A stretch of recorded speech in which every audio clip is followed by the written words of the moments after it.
Hi, I'm Dan Fazio with GI Jobs. Welcome to our Success After Service series. Today we're talking to Shijun Zeng, who's an MBA candidate at the Mason School of Business at William & Mary. Shijun is a recipient of the 2024 Student Veteran Leadership Awards, which will be featured in the October issue of GI Jobs magazine. Welcome, Shijun. Thank you. Thank you. It's an honor to be here. So recipients of the Student Veteran Leadership Awards are veterans who are pursuing higher education credentials and are having a positive impact on their school and those around them, especially fellow veterans. There's 40 student veterans on the list this year, and you will represent them on the cover of the October issue of GI Jobs magazine. Have you ever been on the cover of a magazine before? No, I have not. This is going to be the first time. Yeah. All right. Well, I haven't either for that matter, but congratulations. It's pretty Thank cool. you. Thank you. You were selected because you have excelled at a selective school as both an undergraduate and a graduate student. But beyond academics, you've devoted considerable time to helping other veterans around you. So my first question for you is why? What motivates you to help your fellow veterans? Well, when I was getting out of the Navy, I had I wouldn't say the best transition. It was during COVID, so a lot of remote work. And at the time, there was not really a guidebook for me on how to transition suddenly from a service member to a student. And what really grounded me was and drew me to William Mary in general was the veteran community that we have here. And out of all the schools in Virginia, I picked William Mary because of their dedication to the military, and because President Rowe really put an initiative that says, "Hey, we value our veterans in our community, so we're going to give them their own space, and we're going to give our support to support these students." And at the undergrad side, Charlie Foster's office have been very helpful of fostering this sort of community, this camaraderie, and that helped me through undergrad. And I would like to pay it forward by either mentoring, tutoring, or helping out with the office at any capacity that I can. Oh, that's fantastic. We're going to come back to your transition challenges in a minute, but let's rewind a little bit first. And so you grew up in California, right? What part Yes. of California?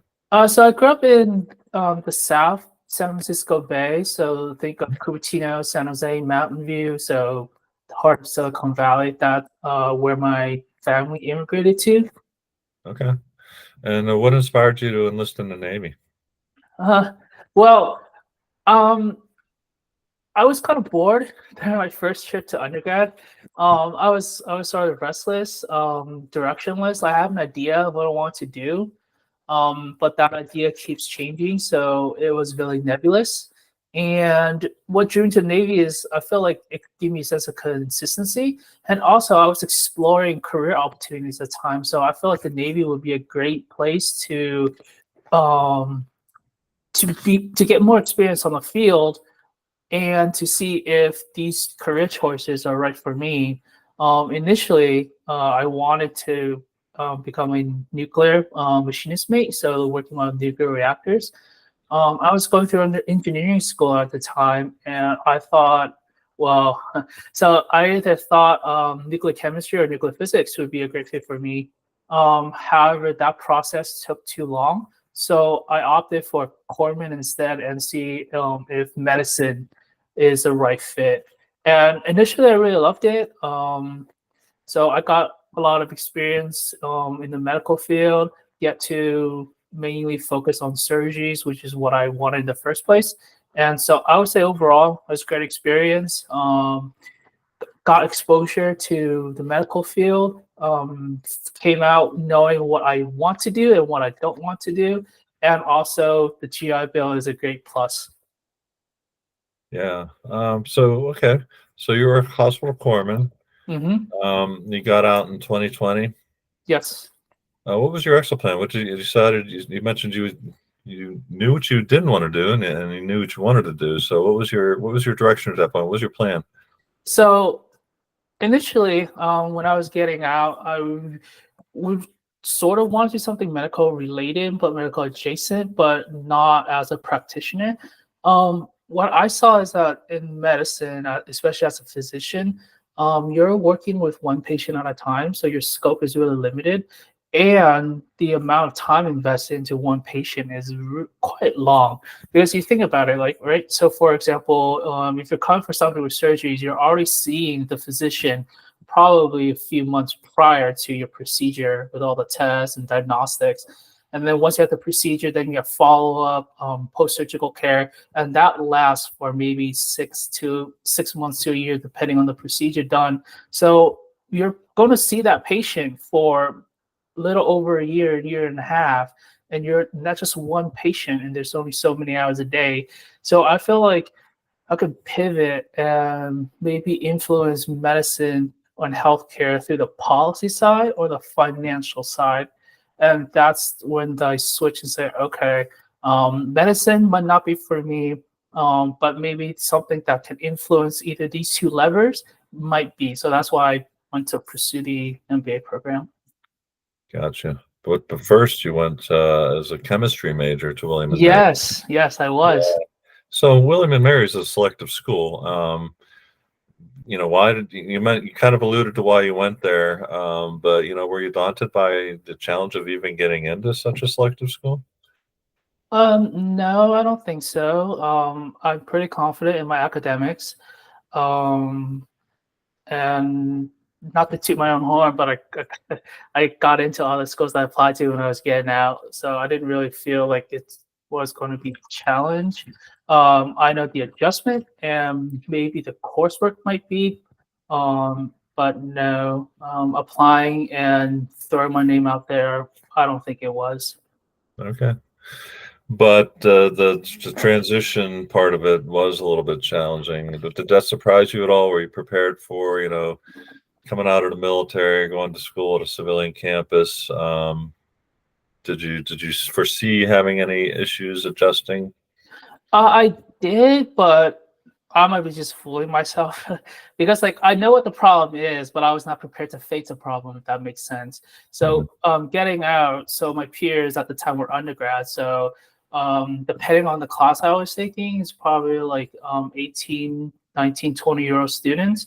And those are either junior sailors or junior Marines that, I used to lead, but now they're my classmates and peers, and they have a different set of values, different set of world experience, or lack of. So it's really hard to connect with them, especially being an older student, especially being somebody in the military. So that's a problem that I know that will occur. But I didn't have a plan on how to address it. I just knew that it was a problem, and I thought at the time that was enough. So lack of preparation on my part. Yeah. Well, you're not alone in that. That's for sure. Um, well, you talked a little bit about it before, but let's revisit that. So, how did you deal with that? How did you address these challenges in transitioning as an undergraduate student? So it was mostly the lack of structure, lack of regimentation, and I guess also a loss of identity as well. So in the military, like, you're supposed to be there at a certain time, a certain, wear a certain uniform, and at any time of the day, you know what you're supposed to do. So, like, you're supposed to wake up at this point, you're supposed to go to muster at this point, and then after muster, you're supposed to do X, Y, and Z, and then A, B, C in the afternoon, and then you go home, rinse and repeat. So in the 24-hour day, most of it is already blocked out, so you know what you're doing, and you don't really have to think about it. But outside of that, especially like in an academic setting, a lot of it is like up to you. And like in the classes from semester to semester are different as well. So that structure of daily life is not there, and it took me a while to start a repetition to have a cadence going. The other thing about identity, that's more of a belonging thing, I feel. Like going to an undergraduate school after being from the Navy, it's sort of like an outsider looking in, if that makes sense. It's like, sure, you're physically there, but mentally you're from another place looking inwards. So it's kind of a weird perspective, if that makes sense. Kind of like a catch-22. You're there, but you're really not. Um, like, sure, you physically go to the school, but internally, like, that sense of belonging is like, like, this is really not for me. It's like, these mostly are traditional students, or 18, 19 years old. And when I was that age, I didn't really fit in either. That's why I joined the Navy. So going back again, especially being older, um, has its own unique set of challenges. And since, as I was older, like, I had been in the military for so long, for relatively medium of time. So I've already have baked in a set of habits, a set of identity, a way of speaking that is not really conducive to in the classroom environment. So that's why I feel like the Veterans Office and the veteran community really helped out with transitioning service members from service to academic life. Yeah. Well, as you got your feet under you, you didn't waste any time getting involved and paying it forward by helping other service members who were coming to campus, correct? Mhm. Yeah. Well, that's admirable. That's what it's all about, veterans helping veterans. Well, you already talked a little bit about why you shifted gears from chemistry to an MBA program, which you're in now. Where do you see yourself in 10 years from now? What's your 10 dream job? years, my dream job. So dream job, super long term. I would really like to open desalination plants. So think of plants that filter out the salt from salt water, and you're left with fresh water. Yeah. One, I think it's great. It's a noble cause, especially given how the planet is changing. Everybody needs access to fresh water. I've seen a lot of places, mostly in like Latin America, especially the rural places where there's a lot of adverse outcomes that come out of a lack of access to basic necessities. And solving that, I think, would be great. By building smaller distillation plants, you can build a lot more of them, and we build a lot more. You have economic of scale, and then that'll drive the prices down, so you can increase the supply of water. So that's going to be great. And to achieve that goal, I have to be in either banking or asset management, mainly because dealing with these big infrastructure projects, these big infrastructure portfolios, not only do you have to manage the finances as well, but you also have to engage all the stakeholders. And so I feel like that experience will be great for what I really wanted to do. Yeah. Wow. Well, that's quite a lofty goal and admirable. You're right. We all need fresh water, and the need for it is going to only grow. Um, Very cool. So, what advice do you have for service members who maybe are getting ready to pursue a post-military education, or veterans who are already, starting that process, having drawn from your own experiences and the own challenges that you've had? What kind of advice would you give to somebody else just coming behind you? I would say have a plan and be very deliberate on how you execute it. Um, for me, it wasn't it wasn't it wasn't a straight line. It wasn't a straight path. I kind of meandered and kind of find my way. Um, but when you're transitioning out, like, have like a 5-year plan and know what you want to do, know what you don't want to do, and focus on that, if that makes sense. Like, when I got out, I was just like, okay, so I want to do chemistry because that's what I was doing before. And with a chemistry degree, I have these avenues open for me. But I didn't take a look at other possibilities, if that makes sense.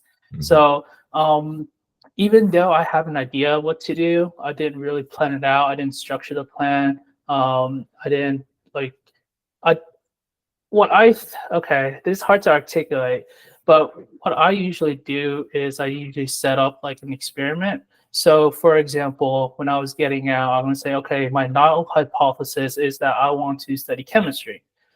And then the alternate hypothesis is like, okay, is chemistry really what I want to do? And I didn't really focus rigorous questioning onto that. So I just like did what I wanted to do because it was easy, it was something familiar, and post chemistry degree. These avenues are familiar to me, so that's why I pursued it. And I didn't really question or do any other due diligence and say, okay, is this what we really want? Do you know what you're getting into? Like after chemistry, even though you think you know what these avenues are, but what are some other possibilities? You know, it's like, do you even like to be a PhD? Do you even like to be an engineer? You don't want to be in medicine. So what are the opportunities for you after that? So I didn't really consider that when I was doing it. And in retrospect, I feel like that would be a great exercise to do, especially for transition members when they know that they're getting out, but they have no idea what the next step forward is. So maybe plan out the next step, and then from there, just build on that. Yeah, it's great advice, and I would point out that again, you're not alone in that path that you took. A little bit of not a straight path. So that's great advice. Thank you for that. Is there anything else that you'd like to add that we haven't talked about?